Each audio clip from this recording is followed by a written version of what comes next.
Vamos falar agora de caixão com múltiplas células. O que significa um caixão com múltiplas células? Muitas vezes a nossa estrutura, por exemplo, a estrutura de uma asa, não é somente composta por um caixão estrutural, onde você tem os revestimentos superior e inferior e duas longarinas, uma dianteira e outra traseira.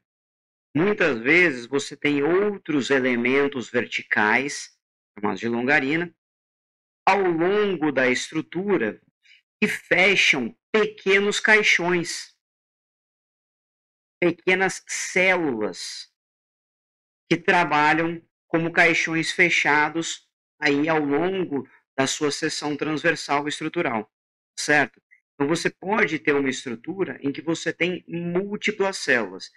E toda a teoria que a gente viu até o momento, ela se baseava em um caixão com uma única célula estrutural, que é o mais comum.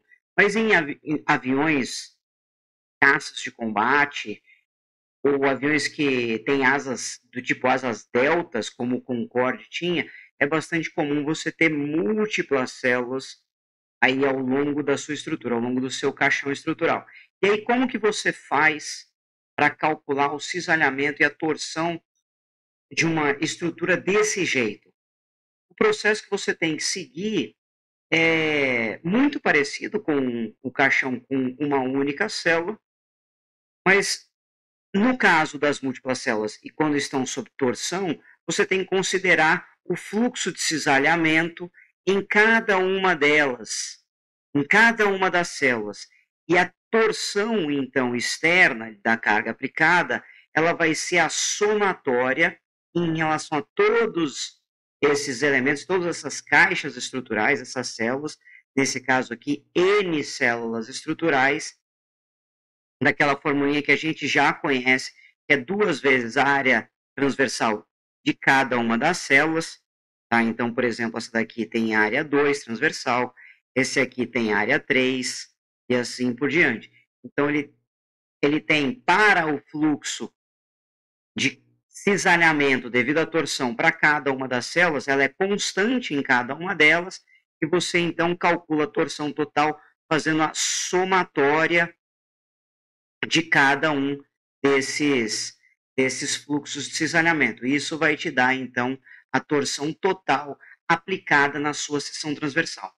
Legal, mas se você tem essa equação somente, você tem aqui N incógnitas para uma estrutura que tem N células, caixão estrutural que tem N células, e tem apenas uma única equação, se você olhar aqui.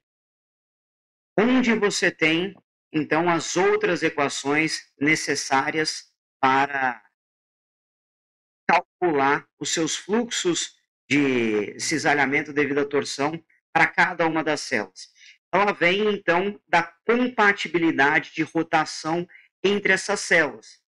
Então, você vai dizer que cada uma das células, aí ao longo do comprimento delas, vai girar, vai rodar com relação à estrutura não deformada da mesma razão, na mesma proporção. Então, o dθ dz ou dx, o z sendo o elemento aí, o eixo longitudinal, ou aqui no caso está como x, o eixo longitudinal. Então, o dθ dx, ele é o mesmo para todas as células, e é simplesmente a compatibilidade de rotação entre elas. Então, a estrutura, caso ela não tivesse essa compatibilidade, uma célula estaria numa posição e a outra em outra. Porque ela não estaria rodando, não estaria deslocando na mesma proporção. Então, você usa essa compatibilidade de rotação para encontrar as outras equações necessárias para a solução desse problema. E aí, como que você usa? Bom, a gente tem uma equaçãozinha, esse dθ dx, que é igual, então, no fundo, dθ dx, a gente viu que vezes o G e o J é igual ao momento torsor aplicado. Tá? Momento torsor aplicado, a gente sabe calcular via esta equação aqui, tá certo? E aí depois, então, você só tem que substituir o G e o J dessa seção para fazer para encontrar o deteta dx de cada uma delas. Então, você encontra o deteta dx com esta fórmula aqui, você faz, então, 1 sobre 2 vezes o g vezes a área, vezes a integral ao longo de todo o comprimento aqui de cada uma dessas células.